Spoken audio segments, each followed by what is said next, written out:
page 122. It's the beginning of the second paragraph on the page, which are the thought, speech, and action. Okay, so let's continue. Let's continue speaking about the levushim, the garments, the spiritual garments of the soul. Does anyone want to read? I will. I will. Okay, Linda, go. Yeah, please, Margot, go for it. Yeah. Linda, read. Go ahead. No, Margot, you go right ahead. All right, I'll start. Okay, which are thought, speech, and action.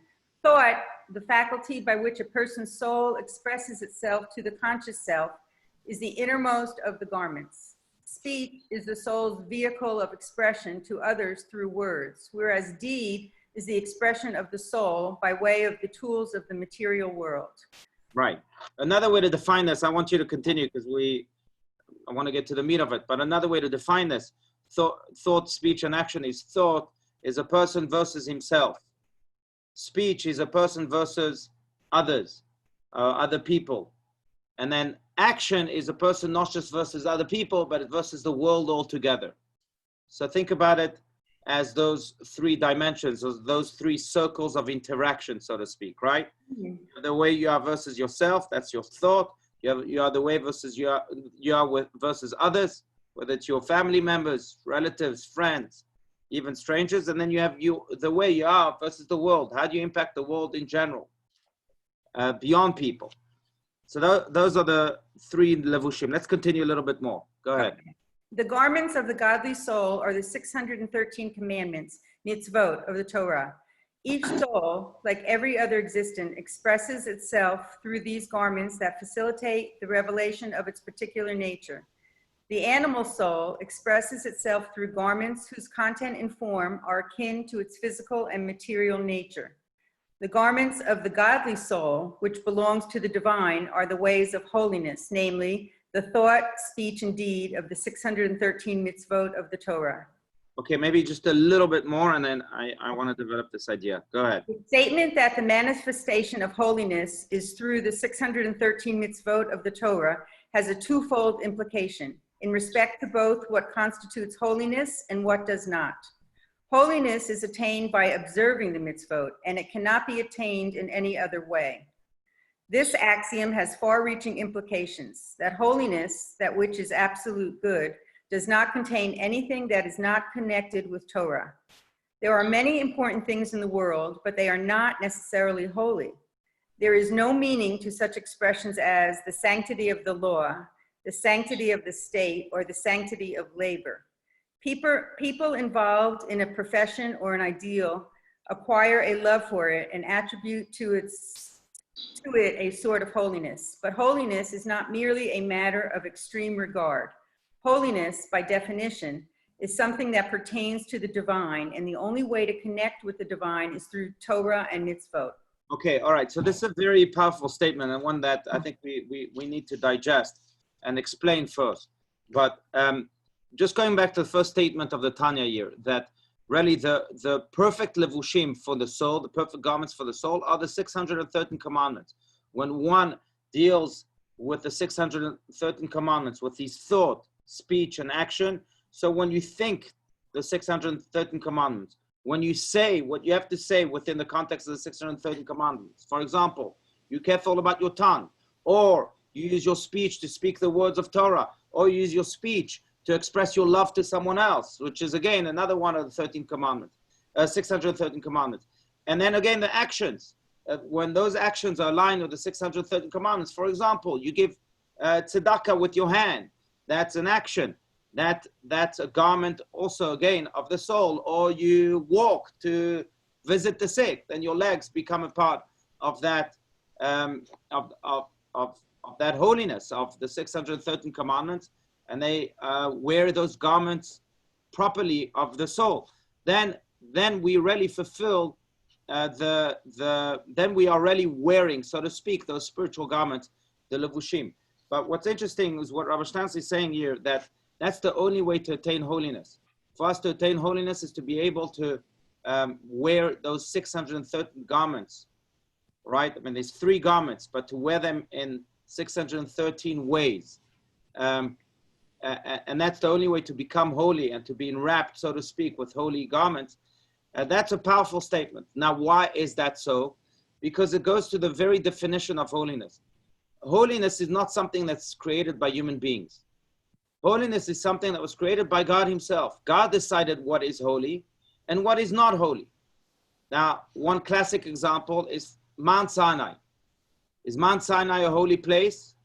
No. We don't even know where it was. But you may say, well, that's where we experienced the holiest moment of history. That's where we experienced ourselves as holy. That's where we were called the holy nation, Goy Kadosh. But the place itself was not called holy by God. So it's not holy. So we don't mark it as one of the top holy places in the world. What is a holy place in Judaism? Jerusalem, the Temple Mount. Why is it holy? Because God called it holy, not because we made it holy. Same here with the commandments, with the certain commandments. God made them holy, so they're holy. Holiness is not a definition of man. Holiness is a definition of the divine. And that's why, by the way, in Hebrew, what's the word for holiness? Kadosh or Kedusha. Kedusha is also the word in Hebrew for separation. And it alludes to the idea that God separated those holy things and made them holy for us to connect to, for us to become holy with them. When God said, well, you know what, when you give charity, this is a separated action. It's a holy action. It's a divine action. It's an action that will make you holy. Then we know what makes us holy. If we can do an action that may seem as holy as it gets, right? For example, we can be meditating on top of Mount Everest and spending the days and days of meditation. But if God did not call that a holy action, it's not holy. We're not engaging in holiness. We might be engaging in other things. You may call it cleansing of the mind. You may call it, I don't know what, but it's not a holy action. The only way to become holy is by connecting to the person who created holiness, and created holiness through 613 commandments, created holiness through Temple Mount, created holiness through all that which he called holy. Otherwise, there's no way of really becoming holy. That's really, if you think about this, it's a revolutionary idea, because we use the word holiness, or we use the word sanctification or sanctity very loosely in our vocabulary. But really, it's the domain of the divine. And if the divine decided it's holy, then it's holy. If not, then it's not holy.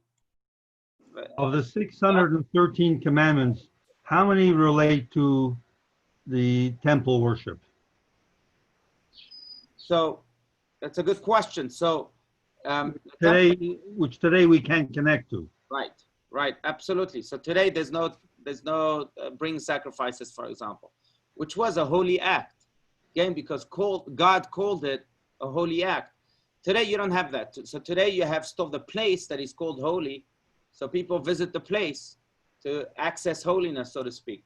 Those sacrifices were substituted by prayer. So does it carry the same weight of holiness as the sacrifices did? Does prayer carry the same weight of holiness? I don't know. I really don't know.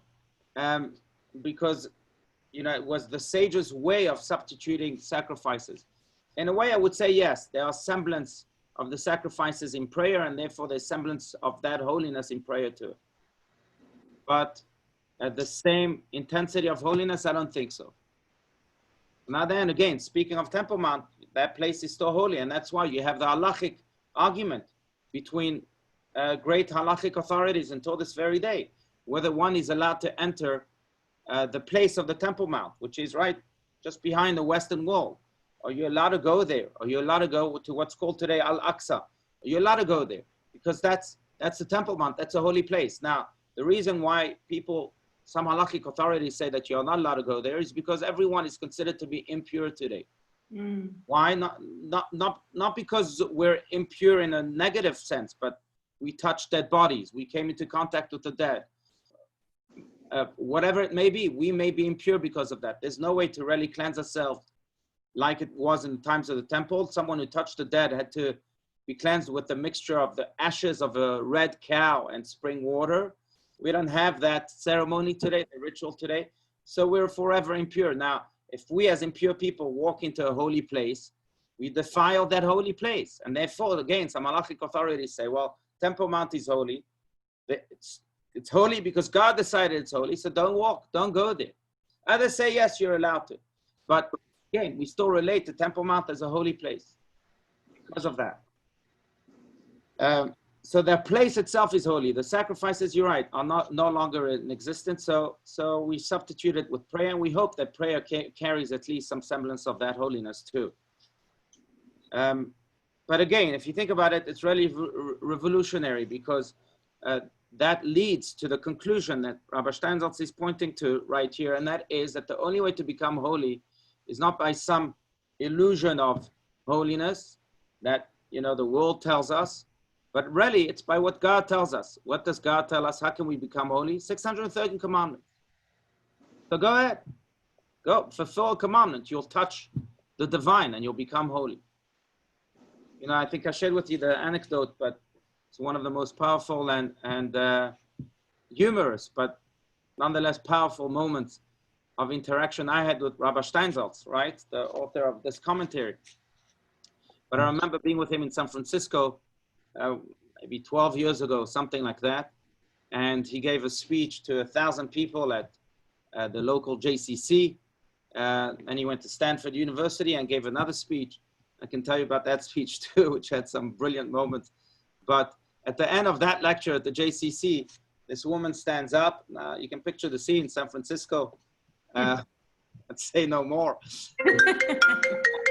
But here is a woman, Rabbi Steinsaltz, I loved your talk. I have two questions. Question number one is, how can I come close to, how can I feel God?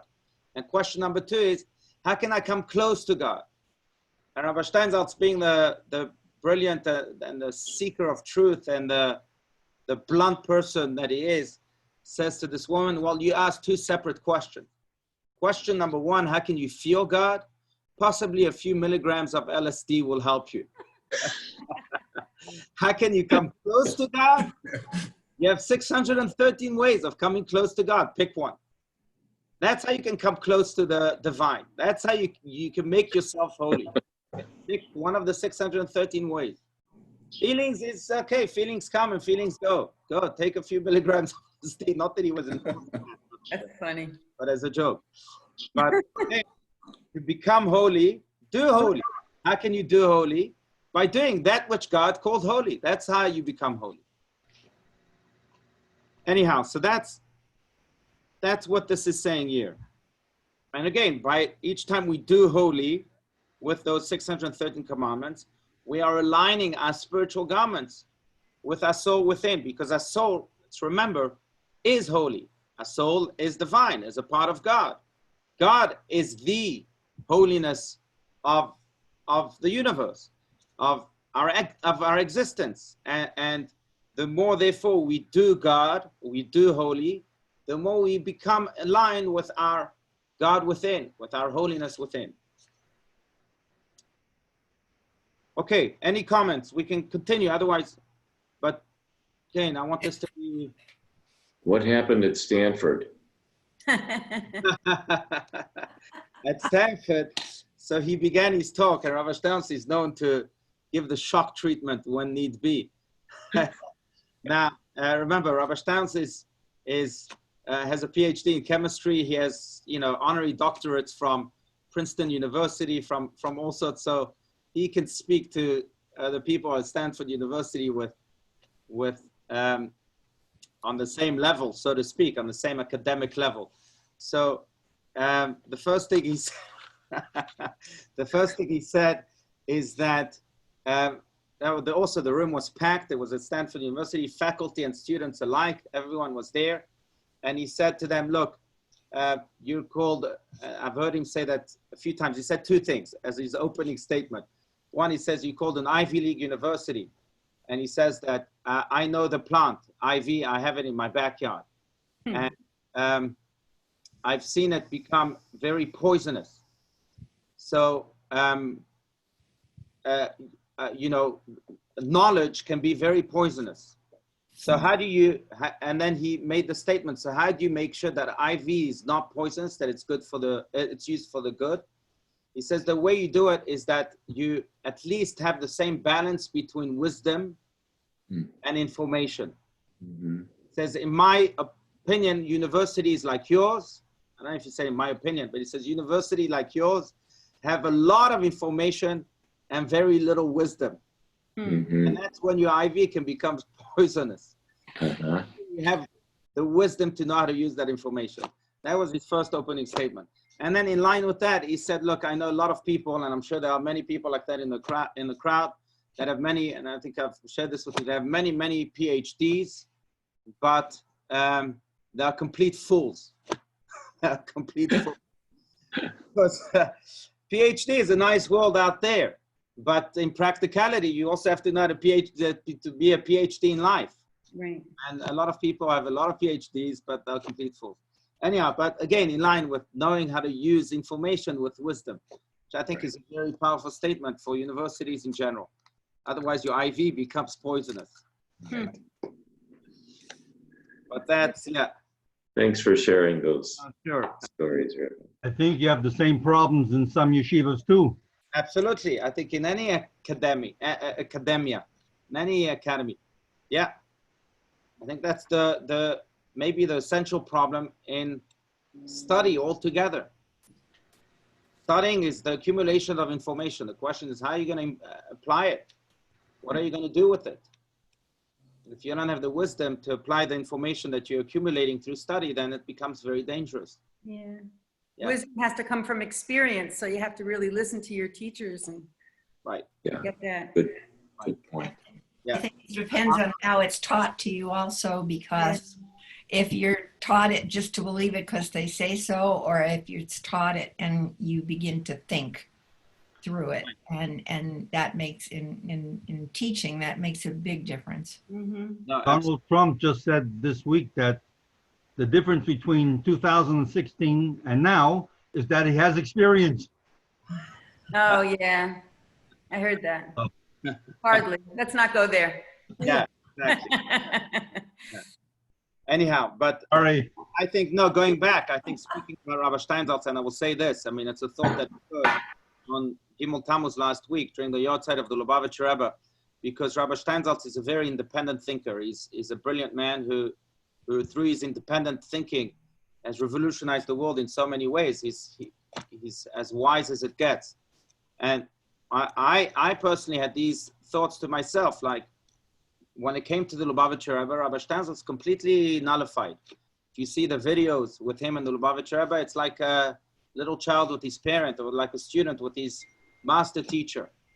And you say to yourself, wow, what happened to the once in a millennium scholar year? Does he really need a Rebbe?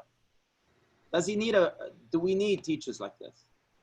And that's where I think the brilliance of Rabbi Steinsaltz is, in a way, and of all the great, truly wise people, not the people who have accumulated information, wise people. Yes, why does he have a Rebbe? Not because the Rebbe comes to replace his actions, because the Rebbe comes to push him towards actions. Not because the Rebbe is a substitute for God. Quite the opposite.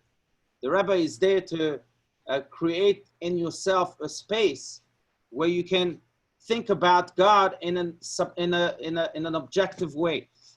I think that's the greatness of all great people, that they had humility to say to themselves, well, I need someone to kick me. I need someone to kick me. I may be wrong with all of my wisdom, with all of my talents. I may be completely wrong. I need a higher authority. And that was the Rebbe to Rabbi Steinsaltz, was someone who he could go to and say, what am I missing? And in a way, I think that's one of the key ingredients to that wisdom that we're speaking about. That Who did the Rebbe have? You may have everything, but you may still be wrong. And that you may know exactly what to do, but there's someone else who can tell you that what you are doing is wrong, what you are doing is not enough. And that was the Rebbe for Rabbi Steinsaltz, I believe. And in a way, that was reflective of his true wisdom. And that is reflective to that's really what true wisdom is altogether. To know that we might be Stanford University graduates or Ivy League graduates, but if we don't have the humility to hear someone else's opinion, someone who's greater than us, and say, okay, kick me, where should I go now? Then really our information is not worth much. But that's I just asked who did the Rebbe have to go to? So he had his father-in-law, but that's until the age of 50 or 50 something, until he assumed the role of leadership. After that, I believe he had a direct connection with God. But who knows? He went to the cemetery very often. Very often. Father-in-law. Yeah. Yeah. In fact, there's a cute story. Cute. Sorry, that's a bad adjective. There's an interesting story about how his brother-in-law and him were both candidates to become the next Rebbe. I heard this from Rabbi Steinsaltz himself. Because the previous Rebbe had no sons. All he had his daughters. So there were two son-in-laws. So the question is, which son-in-law was going to become the next Rebbe? Many pushed for the Rebbe to become Rebbe, which he eventually did, but he refused. For a full year, he said, no, it's not for me. I'm a private citizen. Leave me alone. And refused and refused and refused. And just before the first yard site of the previous Rebbe, both brother-in-laws went to the grave of the previous Rebbe, and the Rebbe came out crying. And he said to his brother-in-law, I don't want this. But by the way, his brother-in-law is very supportive of him becoming Rebbe. He says, I don't want this, but I have to become Rebbe. His brother-in-law says, why? He says, because I just went to the grave of our father-in-law, and he told me that I have to assume that role. His brother-in-law said, well, if he speaks to you like that, then for sure you have to be the Rebbe. Like that. So but he had that, maybe he had that, when he went on his visits, he would go very, very often, sometimes for hours and hours and hours. And he would pour out his heart. Also on behalf of the Jewish people, he would take all the letters that he would receive and read them there too. By the way, the last we heard of the Rebbe's full health was there at his father-in-law's grave. The stroke that debilitated him for the rest of his life happened at his father-in-law's grave. Wow. On the 27th of Adar. That's when he had the stroke. And fortunately, he was alone. Because he was alone. It was private time with his father-in-law. So he may have been on the floor for quite a long time until his secretary came in and wanted to see what's happening. And he found him there, suffering a stroke. But in a way, I think, of course, it's no coincidence that, all the pain that he carried, he shared with his father-in-law, and eventually he had a stroke there at his father-in-law's resting place where maybe the pain was too much. I personally think, and this is just really, who am I, like what? But the Rebbe loved every single Jew and every single human being to the core. I mean, I don't know of any person who truly, truly loved people like the Rebbe loved people. He loved you, and therefore he believed in you more than you believed in yourself. And he loved you, and therefore he could not fall asleep until you were not in pain anymore. He loved you, and therefore he refused to let his secretaries open your letter. He had to open your letter and read it alone. Now, even though he would receive thousands of letters every day from people across the world asking blessings, someone once bought him an electric envelope opener, and the Rebbe said, no, I'm not going to have it because I need to feel those tears that are used sometimes to seal the envelopes. Beautiful. But, just before in 1992, I believe it was, I have to look it up, or 1991, but just before the Rebbe had a stroke, and I remember living those, I remember seeing the Rebbe's face during those days. But there was a horrific murder in Crown Heights in his neighborhood of a Jewish woman who was raped and murdered and then cut to pieces. She was raped and murdered in front of a 2-year-old.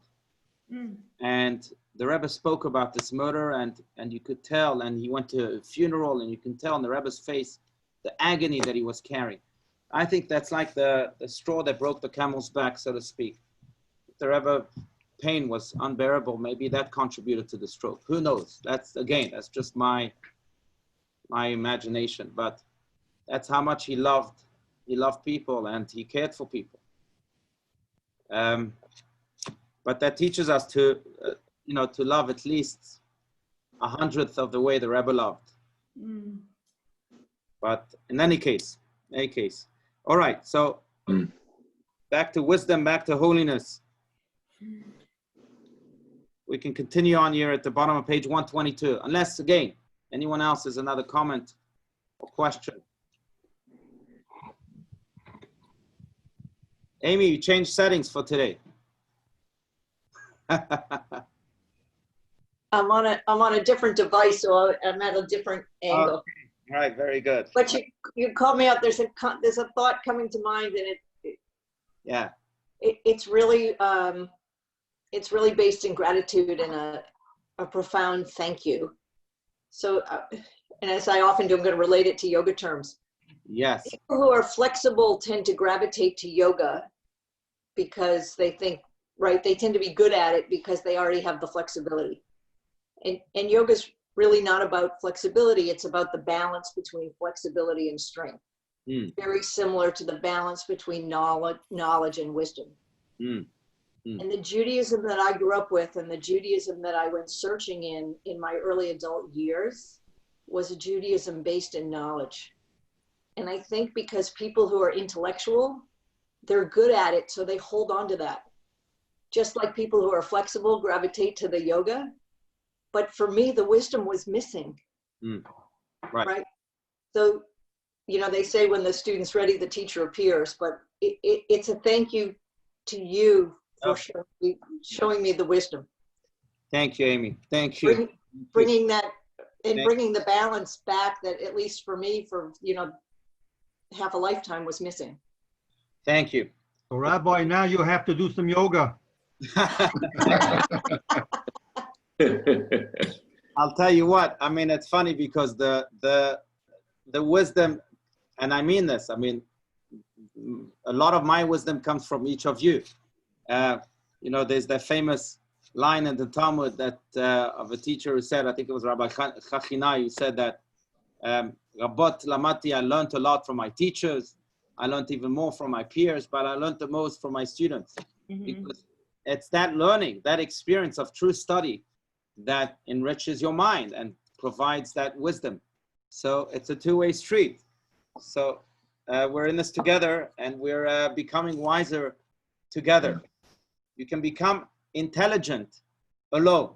I can go to Google or to Wikipedia, if you consider that a reliable source, and accumulate as much information as I want alone. But wisdom really only comes from the interaction of two or more people. That's where wisdom really comes. It reminds me of that line in the Talmud again, where the Talmud proclaims that Ish ve'isha zachu, if a married couple really merited, then Shechina shora beinehem, the divine presence dwells in between them. Where does godliness really dwell? Holiness. Where does wisdom, that holy wisdom, really dwell? In between them. Not on the husband or on the wife or on them. It's the in between. It's that space that they create in between that wisdom really, or that holiness, so that the Shekhinah really dwells. And in a way, I think it's true for wisdom too. Wisdom is created in the in-between space. That's where it's created. I think that's why people who really have wisdom, like I think Margot was saying before, are people who have accumulated experience, but to fine-tune that idea, it's not just experience living in the world, it's experience with people. Yeah. It's experience with knowing the different levels and the different types and the different reactions of people. And then they know how to apply the information. I think we see that a lot in, again, speaking of the Rebbe you know, there were two facets of the Lubavitcher Rebbe. There was the facet that you saw, that everyone saw during his Farbrennians, where he gave his Torah talks, sometimes for 4, 5, 6 hours without a piece of paper. But he was very, very organized, almost like Maimonides, very to the point and very passionate about it too. That was one facet of the Rebbe. But then there was another facet of the Rebbe that was completely different. And that was the facet of the Rebbe in the private audiences, where he would speak to people privately, again, for hours. And he would do that for decades, almost every single night. And he would not sleep at night. It would start at 8 p.m. or sometimes at 10 p.m. and would go on until 6 a.m. People would walk in at 6 a.m. for a private audience, having waited for a few hours, would walk in exhausted, and they would comment on how the Rebbe looked so fresh, as if he had just woken up. And this is after hours and hours of talks, but thinking of that facet of the Rebbe, because that facet of the Rebbe was really different according to the human being that he was interacting with. It's amazing, but when authors would come and speak to the Rebbe about their books, it's a known fact, the Rebbe would read their books before meeting them. Why? He wanted to know them better. He wanted to know how to relate to them. That was the great wisdom the Rebbe had, to know how to relate to everyone according to their own background, according to their own vision and perspective. That's really the art of a wise man.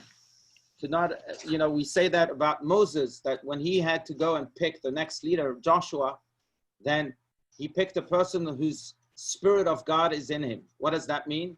Rashi explains that he's able to relate according to the spirit in each and every human being. Everyone's spirit is different. So the true leader is one who knows how to relate to the spirit of each and everyone. Now that comes from experience. When you're 16 years old, or when you're 25 years old, maybe, you don't yet have the maturity to know that there are different types of people, so many different types of people that you start relating to everyone in the same way. But with experience, you get to know people, you get to know that everyone has his or her own story, and you get to relate to them on that level. That's the Beinehem, that's the in-between, and that's when wisdom really can thrive. So I think, again, it's connected to holiness. God creates that holiness. This is the topic, right, of what we're speaking about. God chooses holiness in the in-between. There's another verse that comes to mind, but it says that when God spoke to Moses in the temple, his voice appeared from in between the cheruvim that were on top of the ark, right? In between, that's where Moses heard God's voice. In a way, God was saying, you want to connect to me, to holiness, right? The source of holiness. You too have to find me in the in-betweens of life. That's where you'll find me. Wow. By the way, it's true, I think, not just in relationships. I think it's true in challenges. I think it's true in places. It's not what I want from the place. It's not what I want from the challenge. It's what the challenge wants from me also. I have to ask that question. And when I can come out of my eye and listen to the challenge, so to speak, or listen to what the place wants from me, when there's that interaction in that in-between space, that's where God appears. You know, they say, don't just tell God how great your problems are. Tell your problems how great God is. You have a conversation with your problems. That in-between space is where God appears, where wisdom appears, or where holiness appears.